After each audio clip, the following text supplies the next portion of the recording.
নমস্কার বন্ধুরা, welcome to my channel. আপনাদেরকে এই পাহাড়ের দৃশ্য দেখাচ্ছি, তার কারণ রিসেন্টলি আমরা দার্জিলিং ঘুরে এসেছি। আজ আপনাদের সাথে একটা ছোট, খুব ঘরোয়া, নষ্ট হয়ে যাওয়া বা ফেলে দেওয়ার মতো লেফট ওভার কিছু পড়ে থাকা খাবার থেকে কিভাবে আমরা মুখরোচক খাবার বানাতে পারি বাড়িতে।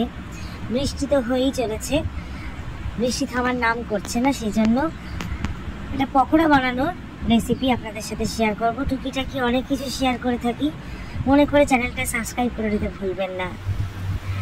তো আমি আজকে দেখাচ্ছি আপনাদেরকে একটা চিকেন পকোড়ার রেসিপি বাড়িতে কিভাবে বানাবেন। এই যে আমি ভাজি করাতে এই চিকেন পকোড়ার যে চিকেনটা আমি ব্যবহার করেছি, চিকেনটা আমার বাড়িতে বাচ্চা আছে, সেই বাচ্চার খাবারে চিকেন স্টু করে দিই। যখন সব কটা চিকেন যখন ও খেয়ে উঠতে পারে না, সেই বেঁচে থাকা যে চিকেনটা আছে সেটা তো অলরেডি রান্না করা চিকেন, সেই চিকেনটাকে আমি ব্যবহার করেছি। কিভাবে আপনাদের সাথে সেটাই শেয়ার করি। যে চিকেনটা পড়ে থাকতো 2 বা 3 দিন ম্যাক্সিমাম হয়েছিল, সেই পড়ে থাকা বেশ 3-4টে চিকেন আমি ফেলে দিইনি। সেই চিকেনগুলোকে সেদ্ধ করা, যেহেতু রান্না করা যেহেতু চিকেনগুলো, সেগুলোকে আমি নিয়ে নিয়েছিলাম। হাড়ওয়ালা চিকেন ছিল বলে সেগুলো থেকে হাড়গুলোকে ভালো করে ছাড়িয়ে শুধু চিকেনের যে মাছগুলো ছিল সেই মাছগুলোকে নিয়ে নিয়েছিলাম। সেগুলোকে ভালো করে ছিঁড়ে আলাদা আলাদা করে শ্রেড করে নিয়েছিলাম। এবারে সেইটা দিয়েই এই পকোড়ার মিক্সচারটা বানিয়ে নিয়েছিলাম। তার জন্য বেশ কয়েকটা আলু সেদ্ধ করে রেখেছিলাম। আমি রেগুলারই রান্না করার সময় আলু সেদ্ধ করে থাকি।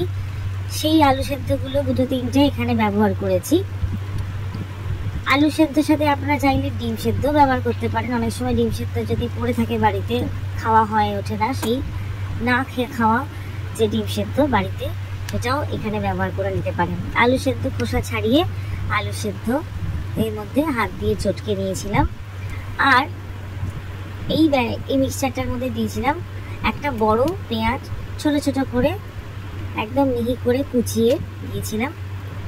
আর খুব সুন্দর যাতে টেস্ট হয়, যাতে মুখরোচক হয়, সেজন্য একটু লঙ্কা, বেশ কয়েকটা লঙ্কা দিলে পরে ঝাল বেশি হবে, যেমন ঝাল খান সেই অনুযায়ী ঝাল বুঝে লঙ্কা, আদা আর রসুন এখানে আমি 8টা থেকে 10টা মতো ব্যবহার করেছিলাম। আর আদা 1 ইঞ্চি মতো আদা, রসুন আর লঙ্কা একসাথে হামান দিস্তিতে থেতো করে নিয়েছিলাম।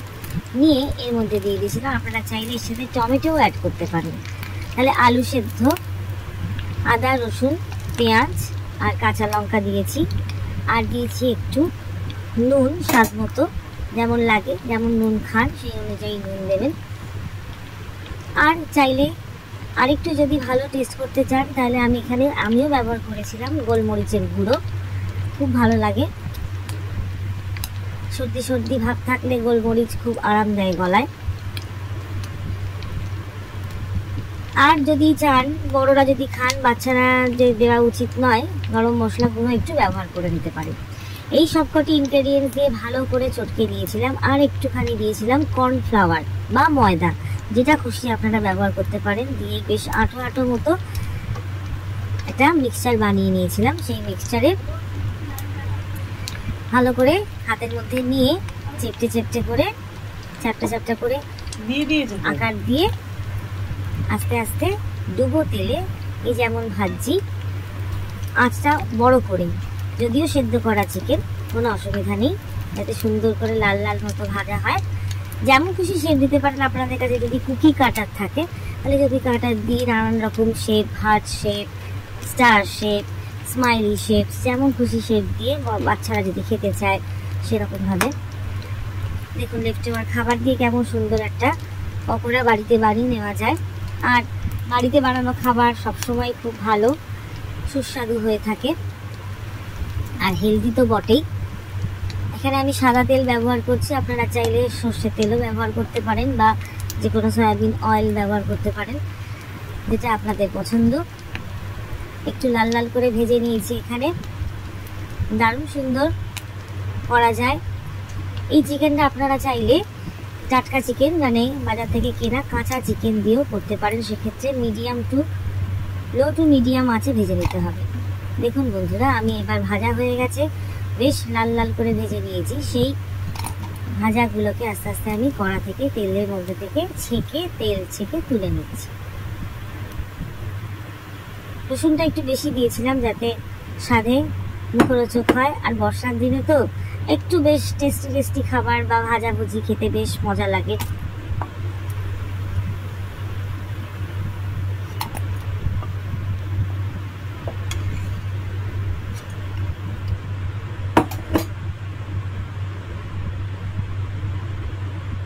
এবারে আমি চ্যাপটা চ্যাপটা না করে এবারে গোল গোল বল আকারে চিকেন বল মতো করে করলাম। এখানে আমি বলে দিই যে এই যে বলগুলো বানিয়েছি আরও বেশি চমকপ্রদ করার জন্য এটার মধ্যে আপনারা ইচ্ছে করলে চিজ দিয়ে দিতে পারেন বা গ্রেটেড চিজ দিয়েও মাখতে পারেন মিক্সচারটাকে। বলের মাঝখানে যদি অল্প অল্প করে চিজের স্কোয়ার বা কিউব দিয়ে দেন, সেগুলো কিন্তু খুব মজা করে খাওয়া যায় আর স্বাদেও দারুণ মজার হবে। আরও চাইলে এটাকে ইনোভেট করার জন্য এটাকে নিয়ে পুরো ব্যাপারটাকে নিয়ে ময়দা বা কর্নফ্লাওয়ারের মধ্যে গোলা ডিম দিয়ে তার মধ্যে গড়িয়ে নিয়ে দিতে পারেন। বন্ধুরা, ভাজা হয়ে গেছে, দেখুন বাটির মধ্যে তুলে নিয়েছি।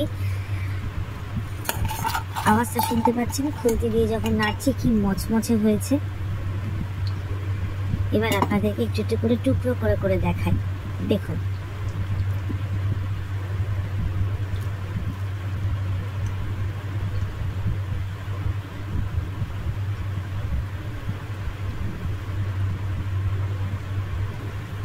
খাওয়ার সময় ভেতরটা যথেষ্ট জুসি হয়েছিল। শ্রেডেড চিকেন, ছেঁড়া ছেঁড়া চিকেনের পিস যেটা অলরেডি কুক ছিল, ফেলে না দিয়ে আমি এটাকে আবারও ব্যবহার করে নিয়েছিলাম। এবারে চিকেন বলগুলোকে ভেজে নিচ্ছি একই রকমভাবে, উল্টে পাল্টে বেশ লাল লাল করে আমি ভেজে নেব। খুবই মজাদার এই স্ন্যাক্স, বাড়িতে বানিয়ে ফেলুন।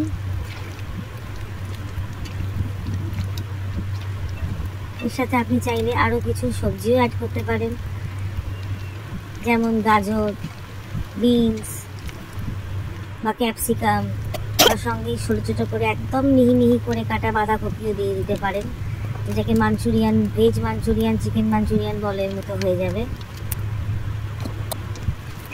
রান্নাটি কেমন লাগলো অবশ্যই বন্ধুরা আমাদের জানাবেন, আর যদি কোনো প্রশ্ন থাকে কমেন্ট বক্সে কিন্তু লিখে দেবেন। ভিডিওটি দেখার জন্য অনেক ধন্যবাদ বন্ধুরা।